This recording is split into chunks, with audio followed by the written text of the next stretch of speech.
પાંડવો વનવાસમાં આવ્યા હતા ને ત્યારે એ વનવાસ દરમિયાન જે દ્રૌપદી હતી એમને તરસ લાગી અને ત્યાર પછી અર્જુને તીર મારી અને જે પાણી નીકાળ્યું હતું એ ત્યારનું આ કુંડ છે.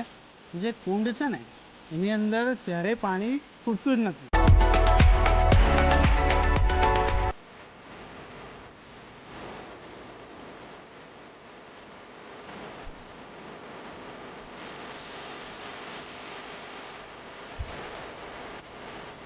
આવતીકાલે અહીંયા જન હનુમાન ખાતે મેળો યોજાવાનો હતો, બરાબર.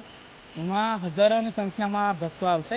ત્યારે આજુબાજુના જે લોકો છે એ અહીંયા આવે છે અને એમનું નાની એવી દુકાન રાખે છે અને એમનું ગુજરાન ચલાવવા માટે અહીંયા આવતા હોય છે દૂર દૂર ગામથી, બરાબર. રમકડા છે, કેળા છે, સફરજન છે, એ બધું વેચવા માટે. તો આપણે કાકા સાથે આપણે વાત કરીશું કે ક્યાંથી આવ્યા છે. તો કાકા, શું નામ છે તમારું? ગોપાલભાઈ. ગોપાલભાઈ. ગોપાલભાઈ રામાભાઈ. બરાબર. કયું ગામ આપણું? સંખેડા. સંખેડા, બરાબર. સંખેડા અહીંયાથી કેટલો કિલોમીટર છે? 25 થતું હશે ને? તો જે જન હનુમાન છે ત્યાંથી 25 કિલોમીટર જેટલું દૂર થાય છે સંખેડા. ત્યાંથી અહીંયા આવે છે લોકો રોજગારી, પોતાના પરિવારનું ગુજરાન ચલાવવા માટે રોજગારી પૂરી કરે. આપણે કાકી સાથે વાત કરીશું થોડી.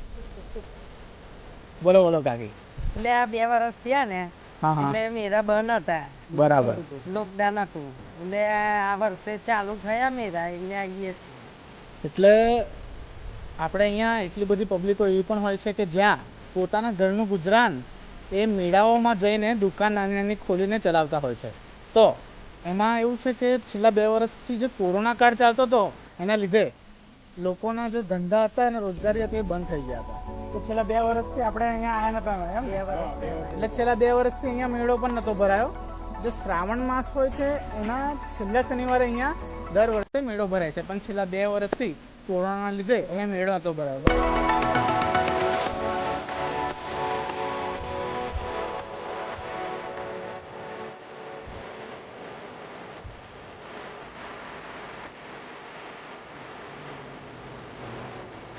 અહીંયા પણ અડદના મસ્ત મજાના ઢેબરા મળે છે, બરાબર છે. તો તમે મુલાકાતે આવ્યા હોય અને અહીંયા ભીમની ઘંટી છે જોવા જતા હોય તો અહીંયા ઓર્ડર આપીને જઈ શકો છો. તો તમને મસ્ત ગરમ ગરમ અડદના ઢેબરા ખાવા મળી જશે, બરાબર. અને અહીંયા તમારે રોટલા, શાક બધું મળી જશે તમને. જો એકદમ દેશી ચૂલા ઉપર રોટલા શાક પણ બને છે.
તો મિત્રો, હવે આપણે જઈ રહ્યા છે ભીમની ઘંટી છે એ જોવા જઈ રહ્યા છે.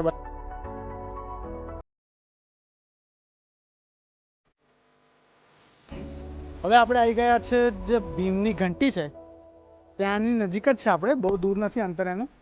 તો હવે હું તમને કહીશ કે ભીમની ઘંટી એટલે શું.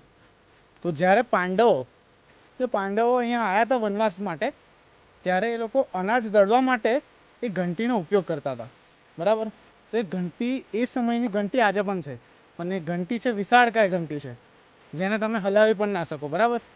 અને અહીંયા એક બીજી વસ્તુ છે, આ રીતના તે ભક્તો આવી રીતના પથ્થર ઊભા કરે છે અને એમની શ્રદ્ધા છે કે જેટલા માળ આપણે પથ્થરના કરશું એટલા માળ આપણા ઘરના પણ થશે, એવી એમની શ્રદ્ધા છે. અહીંયા તમને ઘણા બધા જોવા મળશે એવી રીતના પથ્થરના માળ કરેલા. થોડા આગળ જતા ભીમની અનાજ દળવાની ઘંટી પણ જોવા મળે છે, જે એટલી મોટી છે કે અનુમાન લગાવી શકાય કે આ ઘંટી કરનાર ભીમની કાયા કેટલી મોટી હશે. તેમજ વર્ષો જૂના વૃક્ષો જોવા મળે છે જે ખૂબ જ ઘટાદાર અને વિશાળકાય થડ ધરાવે છે, જેનો છાંયડો કેવી રીતે પ્રસરેલી હોય જાણે મંડપ જેવો લાગે છે.